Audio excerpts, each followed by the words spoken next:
అందరికీ నమస్కారం. నేను మీ శ్యాంప్రసాద్ రెడ్డి కోర్సుపాటి. నారదా న్యూస్కి స్వాగతం. ఢిల్లీ అల్లర్లు జరిగి ఈ ఫిబ్రవరికి 3 ఏళ్లు పూర్తయింది. సిఏఏ ఎన్ఆర్సీ వ్యతిరేక నిరసనల పేరుతో సరిగ్గా భారత్ను అప్పటి అమెరికా అధ్యక్షుడు డొనాల్డ్ ట్రంప్ సందర్శిస్తున్న సమయంలోనే కొందరు జాతి వ్యతిరేక ఇస్లామిక్ మూకలు ఢిల్లీలోని అమాయక హిందువులపై దాడులకు తెగబడ్డారు.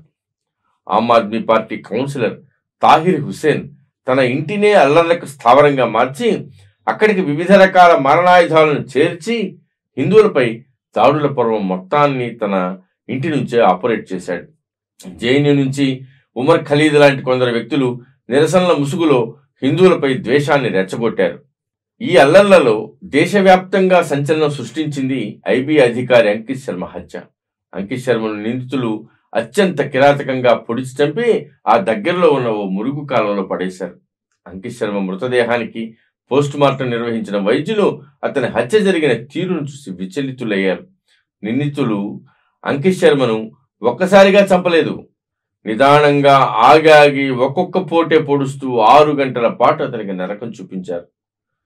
జాలి, దయ, కనికరం అనే మాటలకు అర్థం మరచి అక్షరాల 400 సార్లు అతన్ని పొడిచి పొడిచి పేగులు బయటికి లాగి కనుగుడ్లు పీకి ఉసురు తీశారు. ఆ పైన మృతదేహాన్ని మురుగు కాలంలో పడేశారు.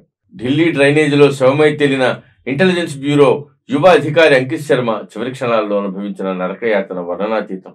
అతని శరీరంలో ఒక్క అవయవాన్ని కూడా వదలకుండా అన్ని భాగాలపైన కత్తితో పొడిచారని అతని మృతదేహానికి పోస్టుమార్టం నిర్వహించిన వైద్యులు తమ నివేదికలో పేర్కొన్నారు. అంకిత్ శర్మ హత్యలో కూడా ఆప్ కౌన్సిలర్ తాహిర్ హుస్సేన్ హస్తం ఉంది. ఈ హిందూ వ్యతిరేక అల్లర్లలో దారుణ హత్యకు గురైన మరో వ్యక్తి దల్బీర్ సింగ్ నేగి దీనగాథ ఏమిటో ఓసారి చూద్దాం. దల్బీర్ సింగ్ ఉత్తరాఖండ్లోని పౌరి గర్హాల్ అనే గ్రామం నుంచి ఢిల్లీ అల్లర్లు జరగడానికి సరిగ్గా 6 నెలలకు ముందు ఢిల్లీకి వచ్చాడు. అతను శివవిహార్లో ఉన్న ఒక బేకరీలో పనిచేసేవాడు. ఫిబ్రవరి 23 సాయంత్రం కొంతమంది అల్లరి గుంపు ఆ ప్రాంతంలోకి వచ్చి ఆ బేకరీలోకి బలవంతంగా ప్రవేశించారు.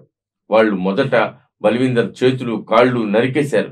ఆ తర్వాత వాళ్ళు అతను బ్రతికుండగానే అతన్ని తగలబెట్టారు. అతనితో పాటు ఆ బేకరీలోనే ఉండిన మిగిలిన 2 సహచరులు మాత్రం అక్కడి నుంచి ఎలాగో తప్పించుకోగలిగారు. ఇక మరో సంఘటన చూద్దాం.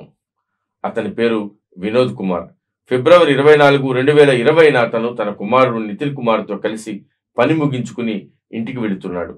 ఇంతలో ఓ అల్లరి మూకల గుంపు అతని మోటార్ సైకిల్ని ఆపింది. అతని మోటార్ సైకిల్ పై జై శ్రీరామ్ స్టిక్కర్ని చూడగానే ఆ అల్లరి మూకల గుంపు రెచ్చిపోయింది. బైక్ పై నుంచి వినోద్ కుమార్ని కాలర్ పట్టుకుని కిందకి లాగి తమ చేతిలో ఉన్న కర్రలు, రాడ్లతో విచక్షణారహితంగా కొట్టడం ప్రారంభించారు. తండ్రిని రక్షించుకునే ప్రయత్నంలో నితిన్ కుమార్కి కూడా గాయాలయ్యాయి. అలా వినోద్ కుమార్ని కొట్టి కొట్టి అలసిపోయాక నిందితులు అతని బైక్ని తగలబెట్టారు. 5 రోజుల పాటు హాస్పిటల్లో మృత్యువుతో పోరాడి పోరాడి వినోద్ కుమార్ దివంగతుడయ్యాడు. ఇప్పుడు ఆ కుటుంబానికి నితిన్ కుమారే ఆధారమయ్యాడు. వివిధ కార్యక్రమాలు, పండుగలు, ఉత్సవాల సమయంలో డీజేని అమర్చడం ఈ నితిన్ కుమార్ పని. అలా తనకు వచ్చేటువంటి అతి స్వల్ప ఆదాయంతోనే అతను ఆ కుటుంబాన్ని లాక్కొస్తున్నాడు. తన దేహానికైన గాయాలు త్వరగానే మానినా తన కళ్ళెదుటే తన తండ్రి దారుణంగా దెబ్బలు తింటున్న ఆ సంఘటన తన గుండెల్లో మిగిల్చిన గాయం మాత్రం ఎప్పటికీ మానిపోదు అంటున్నాడు నితిన్ కుమార్. తన తండ్రి హత్య కేసు పైన విచారణ కూడా 3 ఏళ్లైనా ఇప్పటికీ ఒక కొలిక్కి రాకపోవడంపై నితిన్ కుమార్ ఆవేదన వ్యక్తం చేస్తున్నాడు.